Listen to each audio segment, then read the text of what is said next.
السلام عليكم ورحمة الله. لا تنسوا الاشتراك في القناة وتفعيل زر الجرس ليصلكم كل جديد. أعوذ بالله من الشيطان الرجيم. بسم الله الرحمن الرحيم. الحمد لله الذي أنزل على عبده الكتاب ولم يجعل له عوجا قيما لينذر بأسا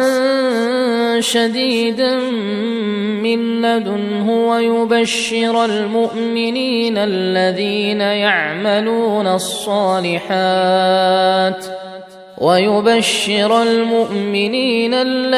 يعملون الصالحات أن لهم أجرا حسنا ماكثين فيه أبدا وينذر الذين قالوا اتخذ الله ولدا ما لهم به من علم ولا لآبائهم كبرت كلمة تخرج من أفواههم إن يقولون إلا كذبا فلعلك باخع نفسك على آثارهم إن لم يؤمنوا بهذا الحديث أسفا إنا جعلنا ما على الأرض زينة لها لنبلوهم أيهم أحسن عملا وإنا لجاعلون ما عليها صعيدا جرزا أم حسبت أن أصحاب الكهف والرقيم كانوا من آياتنا عجبا إذ أوى الفتية إلى الكهف فقالوا ربنا آتنا من لدنك رحمة وهيئ لنا من أمرنا رشدا فضربنا على آذانهم في الكهف سنين عددا ثم بعثناهم لنعلم أي الحزبين أحصى لما لبثوا أمدا نحن نقص عليك نبأهم بالحق إنهم فتية آمنوا بربهم وزدناهم هدى وربطنا على قلوبهم إذ قاموا فقالوا ربنا رب السماوات والأرض لن ندعو من دونه إلها لقد قلنا إذا شططا هؤلاء قومنا اتخذوا من دونه آلهة لولا يأتون عليهم بسلطان بين فمن أظلم ممن افترى على الله كذبا وإذ اعتزلتموهم وما يعبدون إلا الله فأووا إلى الكهف ينشر لكم ربكم من رحمته ويهيئ لكم من أمركم مرفقا وترى الشمس إذا طلعت تزاور عن كهفهم ذات اليمين وإذا غربت تقرضهم ذات الشمال وهم في فجوة منه ذلك من آيات الله من يهد الله فهو المهتد ومن يضلل فلن تجد له وليا مرشدا وتحسبهم أيقاظا وهم رقود ونقلبهم ذات اليمين وذات الشمال وكلبهم باسط ذراعيه بالوصيد لو اطلعت عليهم لوليت منهم فرارا ولملئت منهم رعبا وكذلك بعثناهم ليتساءلوا بينهم قال قائل منهم كم لبثتم قالوا لبثنا يوما أو بعض يوم قالوا ربكم أعلم بما لبثتم فابعثوا أحدكم بورقكم هذه إلى المدينة فلينظر أيها أزكى طعاما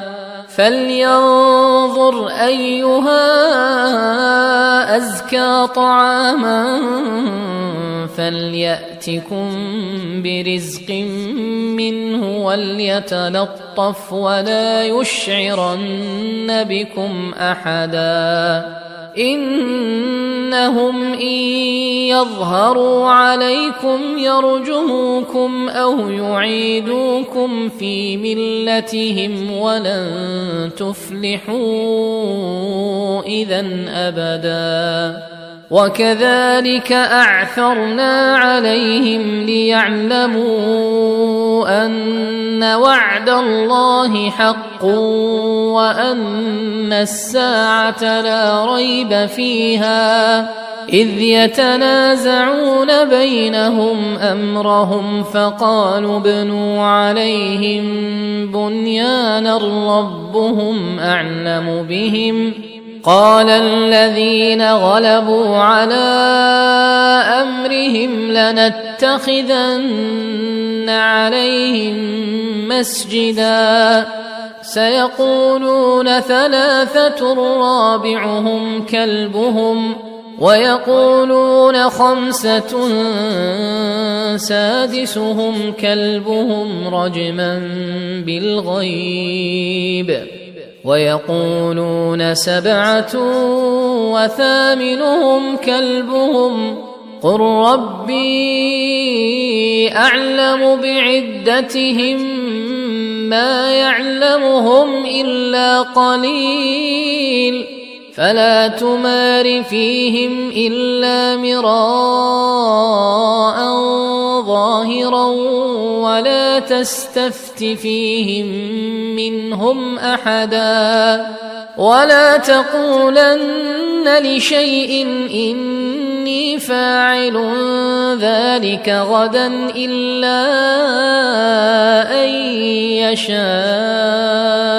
الله واذكر ربك إذا نسيت وقل عسى أن يهديني ربي لأقرب من هذا رشدا ولبثوا في كهفهم 300 سنين وازدادوا 9 قل الله أعلم بما لبثوا له غيب السماوات والأرض أبصر به وأسمع ما لهم من دونه من ولي ولا يشرك في حكمه أحدا واتل ما أوحي إليك من كتاب ربك لا مبدل لكلماته ولن تجد من دونه ملتحدا واصبر نفسك مع الذين يدعون ربهم بالغداة والعشي يريدون وجهه ولا تعد عيناك عنهم تريد زينة الحياة الدنيا ولا تطع من أغفلنا قلبه عن ذكرنا واتبع هواه وكان أمره فرطا وقل الحق من ربكم فمن شاء فليؤمن ومن شاء فليكفر إنا أعتدنا للظالمين نارا أحاط بهم سرادقها وإن يستغيثوا يغاثوا بماء كالمهل يشوي الوجوه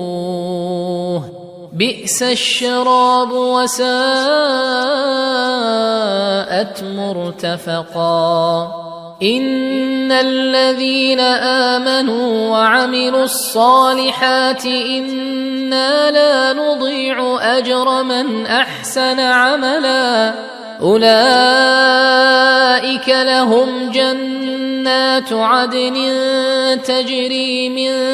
تحتهم الأنهار يحلون فيها من أساور من ذهب ويلبسون ثيابا خضرا من سندس وإستبرق متكئين فيها على الأرائك نعم الثواب وحسنت مرتفقا واضرب لهم مثل الرجلين جعلنا لأحدهما جنتين من أعناب وحففناهما بنخل وجعلنا بينهما زرعا كلتا الجنتين آتت أكلها ولم تظلم منه شيئا وفجرنا خلالهما نهرا وكان له ثمر فقال لصاحبه وهو يحاوره أنا أكثر منك مالا وأعز نفرا ودخل جنته وهو ظالم لنفسه قال ما أظن أن تبيد هذه أبدا وما أظن الساعة قائمة ولئن رددت إلى ربي لأجدن خيرا منها منقلبا قال له صاحبه وهو يحاوره أكفرت بالذي خلقك من تراب ثم من نطفة ثم سواك رجلا لكن هو الله ربي ولا أشرك بربي أحدا ولولا إذ دخلت جنتك قلت ما شاء الله لا قوة إلا بالله إن ترني أنا أقل منك مالا وولدا فعسى ربي أن يؤتيني خيرا من جنتك ويرسل عليها حسبانا من السماء فتصبح صعيدا زلقا أو يصبح ماؤها غورا فلن تستطيع له طلبا وأحيط بثمره فأصبح يقلب كفيه على ما أنفق فيها وهي خاوية على عروشها ويقول يا ليتني لم أشرك بربي أحدا ولم تكن له فئة ينصرونه من دون الله وما كان منتصرا هنالك الولاية لله الحق هو خير ثوابا وخير عقبا واضرب لهم مثل الحياة الدنيا كماء إن أنزلناه من السماء فاختلط به نبات الأرض فأصبح هشيما تذروه الرياح وكان الله على كل شيء مقتدرا المال والبنون زينة الحياة الدنيا والباقيات الصالحات خير عند ربك ثوابا وخير أملا ويوم نسير الجبال وترى الأرض بارزة وحشرناهم فلم نغادر منهم أحدا وعرضوا على ربك صفا لقد جئتمونا كما خلقناكم أول مرة بل زعمتم أن لن نجعل لكم موعدا ووضع الكتاب فترى المجرمين مشفقين مما فيه ويقولون يا ويلتنا ما لهذا الكتاب لا يغادر صغيرة ولا كبيرة إلا أحصاها ووجدوا ما عملوا حاضرا ولا يظلم ربك أحدا وإذ قلنا للملائكة اسجدوا لآدم فسجدوا إلا إبليس كان من الجن ففسق عن أمر ربه أفتتخذونه وذريته أولياء من دوني وهم لكم عدو بئس للظالمين بدلا ما أشهدتهم خلق السماوات والأرض ولا خلق أنفسهم وما كنت متخذ المضلين عضدا ويوم يقول نادوا شركائي الذين زعمتم فدعوهم فلم يستجيبوا لهم وجعلنا بينهم موبقا ورأى المجرمون النار فظنوا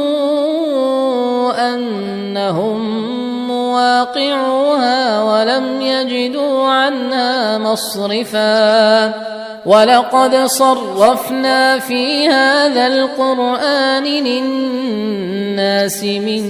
كل مثل وكان الإنسان أكثر شيء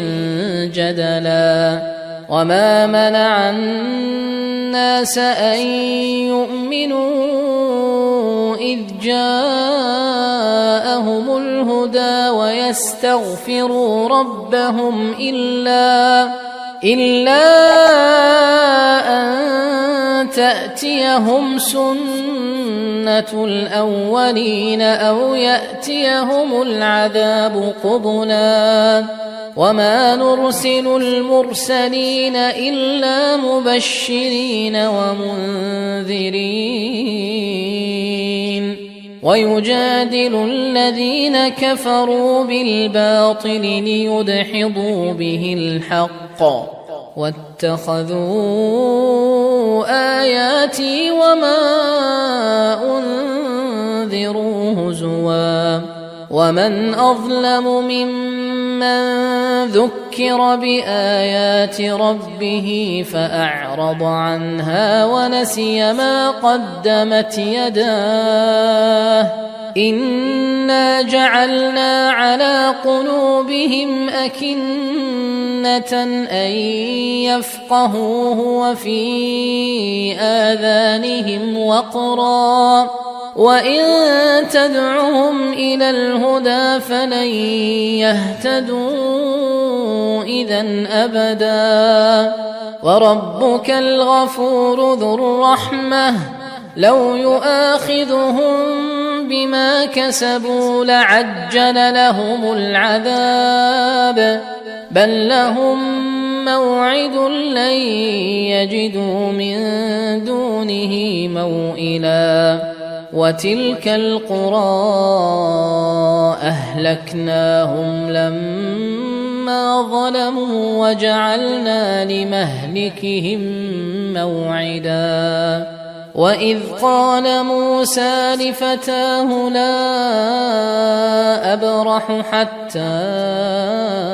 أبلغ مجمع البحرين أو أمضي حقبا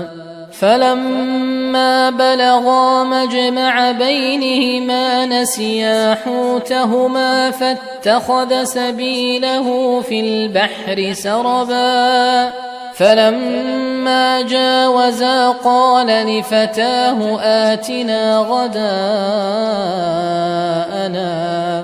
لقد لقينا من سفرنا هذا نصبا قال أرأيت إذ أوينا إلى الصخرة فإني نسيت الحوت وما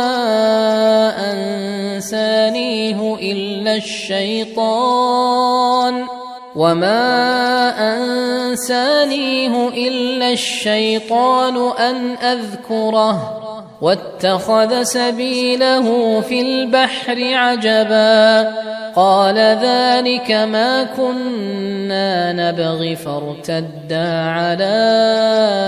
آثارهما قصصا فوجدا عبدا من عبادنا آتيناه رحمة من عندنا وعلمناه من لدنا علما قال له موسى هل أتبعك على أن تعلمني مما علمت رشدا قال إنك لن تستطيع معي صبرا وكيف تصبر على ما لم تحط به خبرا قال ستجدني إن شاء الله صابرا ولا أعصي لك أمرا قال فإن اتبعتني فلا تسألني عن شيء حتى أحدث لك منه ذكرا فانطلقا حتى إذا ركبا في السفينة خرقها قال أخرقتها لتغرق أهلها لقد جئت شيئا إمرا قال ألم أقل إنك لن تستطيع معي صبرا قال لا تؤاخذني بما نسيت ولا ترهقني من أمري عسرا فانطلقا حتى إذا لقيا غلاما فقتله قال أقتلت نفسا زكية بغير نفس لقد جئت شيئا نكرا قال ألم أقل لك إنك لن تستطيع معي صبرا قال إن سألتك عن شيء بعدها فلا تصاحبني قد بلغت من لدني عذرا فانطلقا حتى إذا أتيا أهل قرية استطعما أهلها فأبوا أن يضيفوهما فوجدا فيها جدارا يريد أن ينقض فأقامه. قال لو شئت لاتخذت عليه أجرا. قال هذا فراق بيني وبينك، سأنبئك بتأويل ما لم تستطع عليه صبرا. أما السفينة فكانت لمساكين يعملون في البحر فأردت أن أعيبها، وكان وراءهم ملك يأخذ كل سفينة غصبا. وأما الغلام فكان أبواه مؤمنين فخشينا أن يرهقهما طغيانا وكفرا، فأردنا أن يبدلهما ربهما خيرا منه زكاة وأقرب رحما. وأما الجدار فكان لغلامين يتيمين في المدينة وكان تحته كنز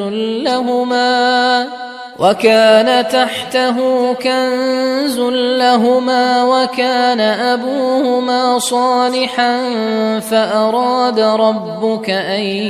يبلغا أشدهما ويستخرجا كنزهما رحمة من ربك، وما فعلته عن أمري، ذلك تأويل ما لم تسطع عليه صبرا. ويسألونك عن ذي القرنين قل سأتلو عليكم منه ذكرا. إنا مكنا له في الأرض وآتيناه من كل شيء سببا، فأتبع سببا حتى إذا بلغ مغرب الشمس وجدها تغرب في عين حمئة ووجد عندها قوما. قلنا يا ذا القرنين إما أن تعذب وإما أن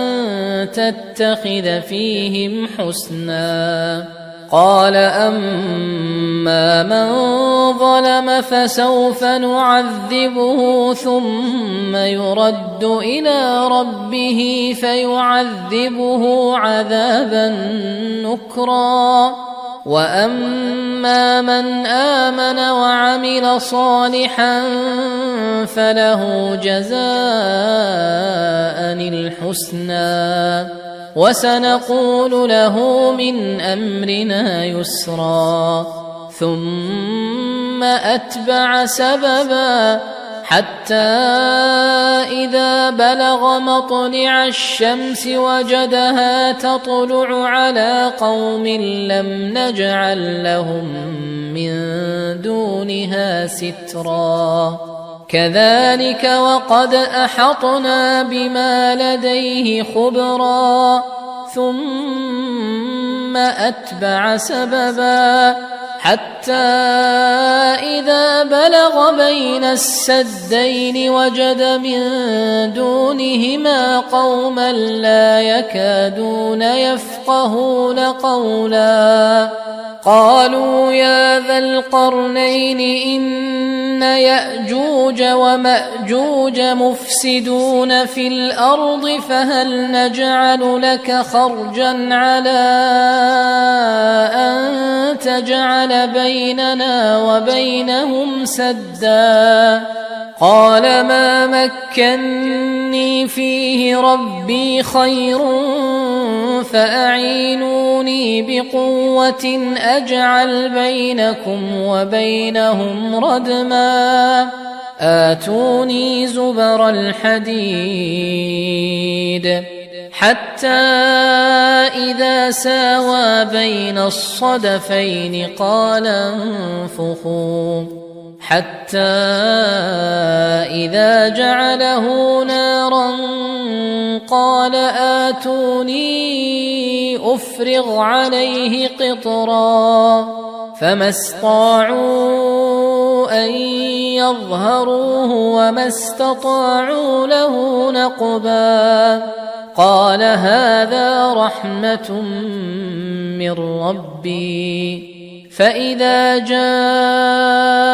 وعد ربي جعله دكاء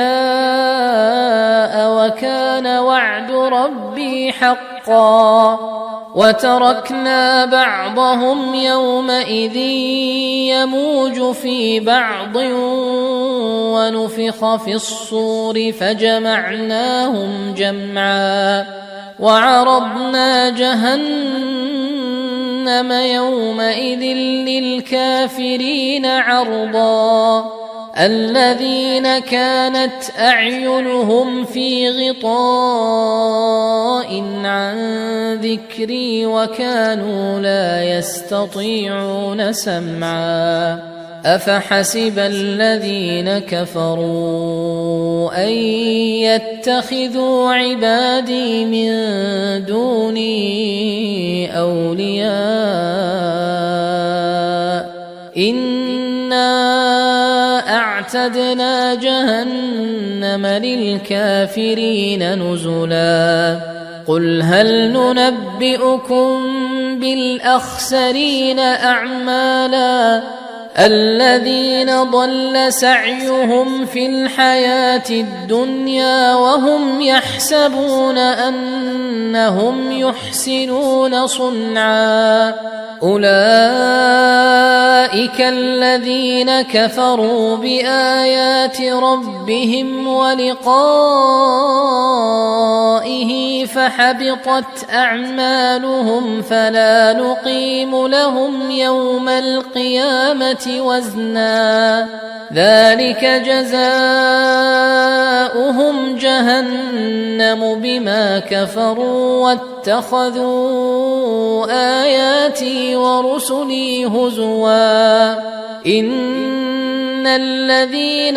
آمنوا وعملوا الصالحات كانت لهم جنات الفردوس نزلا خالدين فيها لا يبغون عنها حولا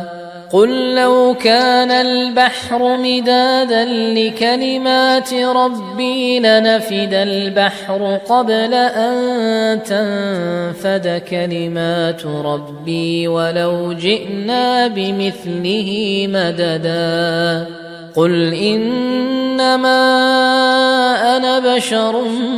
مثلكم يوحى إلي أنما إلهكم إله واحد فمن كان يرجو لقاء ربه فليعمل عملا صالحا ولا يشرك بعبادة ربه أحدا.